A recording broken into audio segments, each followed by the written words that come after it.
Assalamualaikum warahmatullahi wabarakatuh. Perkenalkan, nama saya Sainafi Laila dari kelas 11B.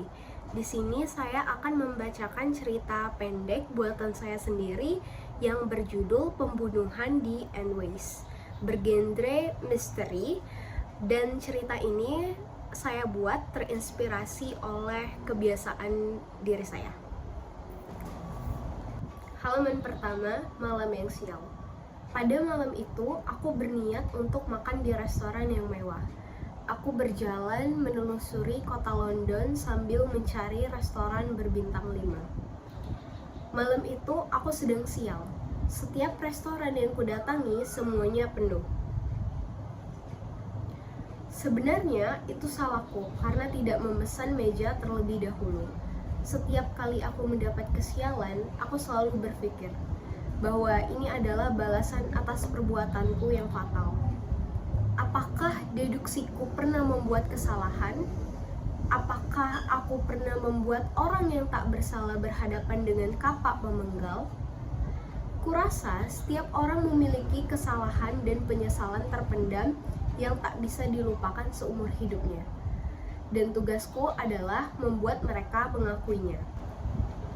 Ya, mungkin kalian sudah tahu apa profesiku.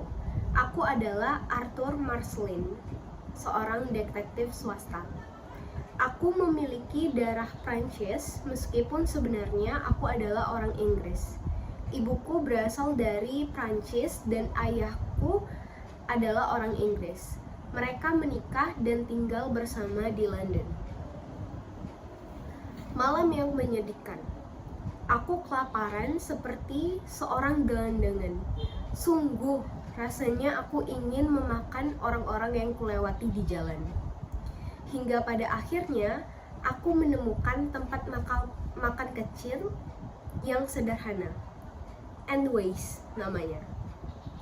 Tampilan luar tidak begitu buruk, terlihat sangat hangat dan cozy, disertai dengan alunan lembut saksofon yang terhembus angin malam hingga keluar. Aku masuk ke dalam tempat cozy itu lalu memesan makanan. Tak banyak orang di tempat itu. Hanya ada aku dan 4 orang yang sedang merayakan ulang tahun teman mereka. Kuhabiskan sebersih mungkin makananku sampai tak ada noda yang tersisa di mangkuk itu.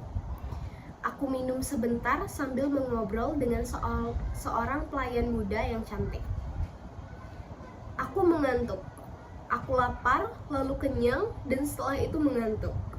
Aku hampir tertidur di tempat makan itu, sampai ku dengar teriakan seorang wanita yang menghilangkan rasa kantukku dengan perasaan kaget.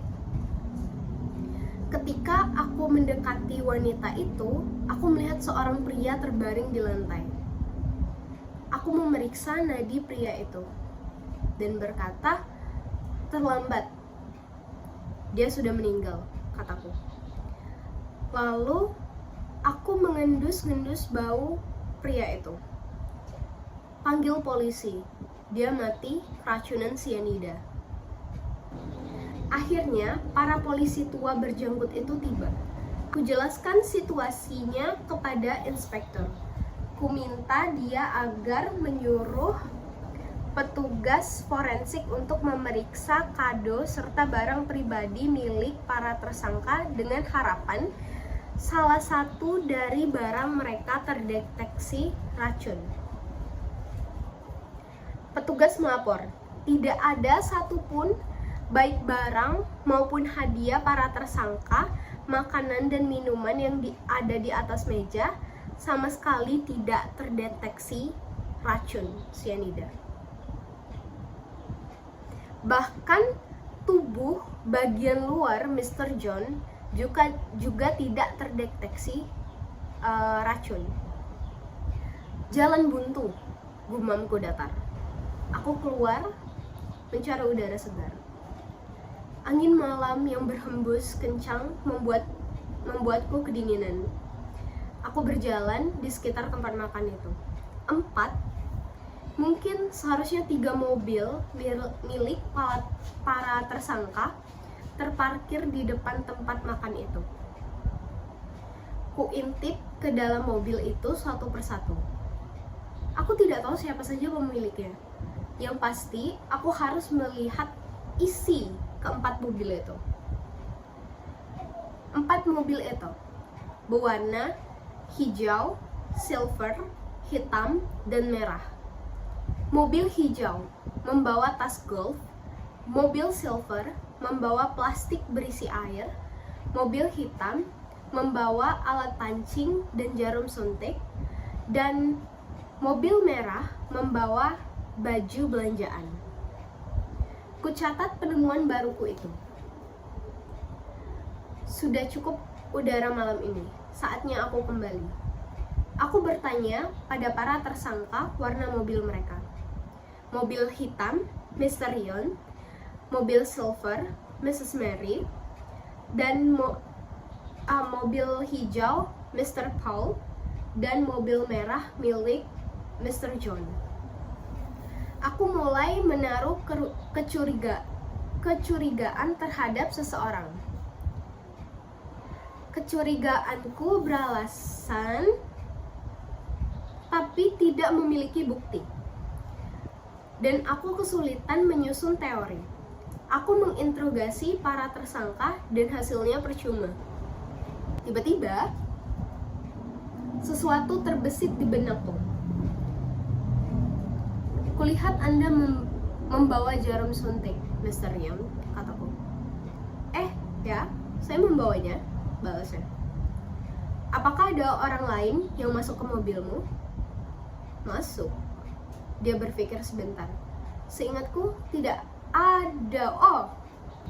Mrs. Mary dan Mr. Paul tadi berada sangat dekat dengan mobilku, tapi mereka tidak masuk.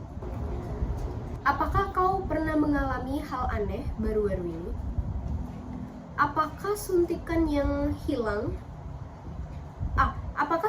hilang yang tiba-tiba muncul kembali termaksud hal aneh? Kapan suntikanmu hilang? Tanyaku langsung. Kemarin, sir. Dan kapan suntikanmu kembali? Entahlah, sir. Saat saya kembali ke mobil, suntikan itu sudah ada, jawabnya. Kudapat jawaban atas semua pertanyaan yang ada di kepalaku. Puas sekali rasanya.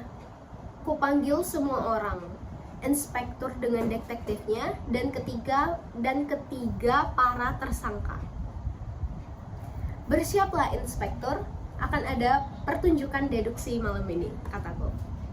Monsieur Mesdan, teman kita, Mr. John, telah mati keracunan. Tapi hal itu tidak dapat dibuktikan secara langsung. Maksud saya, tidak diketahui bagaimana racun tersebut masuk ke dalam tubuhnya. Padahal trik yang digunakan pelaku sangatlah sederhana. Aku hampir menganggap diriku sendiri bodoh karena tidak langsung menyadarinya. Tapi aku mendekati Mr. Yon yang sedang kecewa. Dia terlihat seperti anak muda yang baru kenal cinta. Ne faites pas, monsieur. Sudah tugasku membuat orang berdosa mengakui dosanya. Lanjutku. Lagi pula, Anda bisa mencari selingkuhan yang baru yang lebih menarik. Dia menatapku dengan lama sampai akhirnya dia berbicara. Detektif memang hebat. Mereka selalu tahu segalanya. Anda hebat, Mr. Arthur Marceline. Dipujinya aku. Aku pun lalu tertawa. Inspektur membawa pelaku dan temannya untuk diinterogasi. Inspektur menawari aku untuk ikut, tapi kutolak tawarannya. Kukatakan kalau aku masih banyak pekerjaan.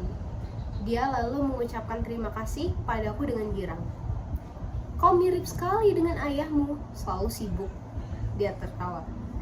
Terima kasih untuk hari ini, Mr. Arthur Marceline. Inspektur lalu melanjutkan. Selamat malam, Sir. Au revoir, Mr. Ho. Sekian cerita pendek dari saya.